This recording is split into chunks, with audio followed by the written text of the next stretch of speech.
How to download Roblox Studio on your mobile. In this quick video tutorial, I'm going to simply show you how to download the Roblox Studio on your mobile. So guys, let's dive right into the video.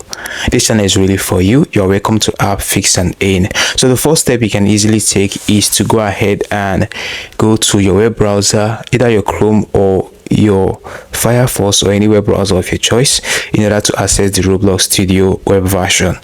So here I'm going to search for Roblox Studio.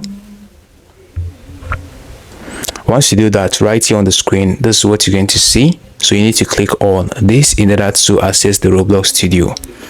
So it's actually going to ask you to log in. I'm actually logged in already, so I'm going to log out to show you guys. So looking right here, this is what you're going to see once you click on that. At the top right corner, you can see where it says log in. So you simply need to click on that and input your Roblox login details. So here I'm going to input my Roblox login details and click on login.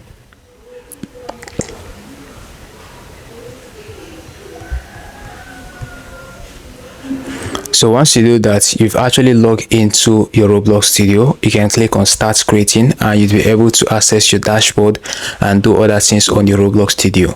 So in order for you to actually get the app on your device, you simply need to click on the three dots icon at the top right corner of your screen. So you can click on that like this and click on add to home screen.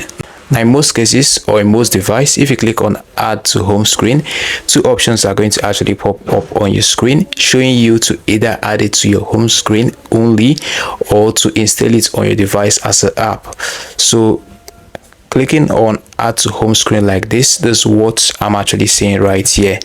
It is actually asking me to add it to home screen. Now in your case, it might actually ask you to install it on your device. So you can either choose to install it or to add it on your home screen. So here I'm going to actually name this Roblox Studio and click on add. Then click on add to home screen. So with this, we've actually added our Roblox Studio to home screen. So in order to access this, you can simply go right here on your home screen and click on Roblox Studio and you'll be able to access your Roblox Studios. Alright guys, we've come to the very end of this video. Now do to hit the like button, subscribe and hit the notification bell to be the first to get updated whenever I upload helpful videos like this on this channel. Remember, this channel is really for you. See you in the next one.